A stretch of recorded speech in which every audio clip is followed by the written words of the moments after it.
காரைக்காலில் கடலில் குளித்த சக கல்லூரி மாணவிகளை காப்பாற்ற சென்ற 2 பேர் மாயமான நிலையில் ஒரு பெண் உயிரிழந்தார். இது தொடர்பான கூடுதல் விவரங்களோடு இணைகிறார் செய்தியாளர் இளமுதன்.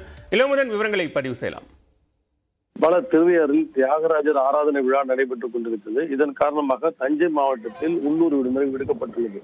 இதனை ஒட்டி கும்பகோணம் அரசு கலைக்கல்லூரியில் பயின்ற இறுதி ஆண்டு மாணவர்கள் 14 பேர் காரைக்காலுக்கு சுற்றுலா வந்துள்ளனர். காரைக்காலில் கடற்கரை பகுதியில் விளையாடி கொண்டிருந்த பொழுது சக மாணவிகள் 2 பேர் கடலுக்குள் அடித்து செல்லப்பட்டார்கள். இவர்களை காப்பாற்றும் நோக்கோடு 2 மாணவர்கள் கடலுக்குள் குதித்து அவர்களை காப்பாற்ற சென்றார்கள்.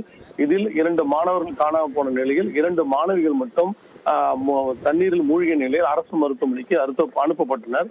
இதில் ஏமாமாலினி என்ற பெண் மாணவி மட்டும் உயிரிழந்திருக்கிறார். மேலும் ஒரு மாணவியை தேடப்படும் பணி நடைபெற்றுக் கொண்டது. இவர்களுக்கு இதே பகுதியில் கடலில் காப்பாற்ற சென்ற அபிலேஷ் ஜெகதீஷ் என்ற 2 மாணவர்கள் உடல் இருந்து கிடைக்கவில்லை.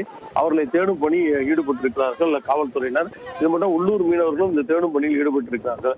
காரைக்கால் கடற்கரை பொறுத்தவரை 2004 சுனாமிக்கு பிறகு கடலின் சீற்றம் அதிகமாகவே இருக்கிறது. ஆனால் இந்த பகுதியில் கடலில் குளிக்க கூடாது என்பது மாவட்ட நிர்வாகம் எச்சரித்தும் பலரும் அடிக்கடி இந்த சுற்றுலா பயணிகள் கடலில் குளித்து ஆபத்தை உணராமல் உயிரிழக்கும் சூழ்நிலை ஏற்படுகிறது. இதனை தடுக்கும் விதமாக காவல்துறை தொடர்ந்து அங்கு பாதுகாப்பு பணியில் ஈடுபட வேண்டியது மக்களுடைய கோரிக்கையாக இருக்கிறது.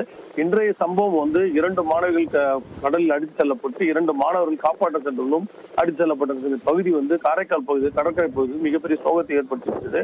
காப்பாற்றிய ஒரு மாணவிக்கு சக மாணவிகள் முதலுதவி சிகிச்சை செய்யும் காட்சி மிக கொடூரமாக இருந்தது. ஏனென்றால் ஒரு உயிர் இழப்பு எந்த நேரடியாக நாம் பார்க்க முடியும், அதை காப்பாற்றுவதற்கு நடக்கும் போராட்டத்தையும் பார்க்க முடிகிறோம். அதனால் கடலில் குளிப்பதற்கு தவிர்க்க வேண்டும். சுற்றுலா வருவர்கள் சுற்றுலாவை மட்டும் அனுபவிக்க வேண்டும் என்பதால் மாவட்ட நிர்வாகத்தின் முக்கிய கோரிக்கையாக இருக்கிறது. பாலா, நன்றி இளமுதன். விரிவான விவரங்களை பதிவு செய்தமைக்கு.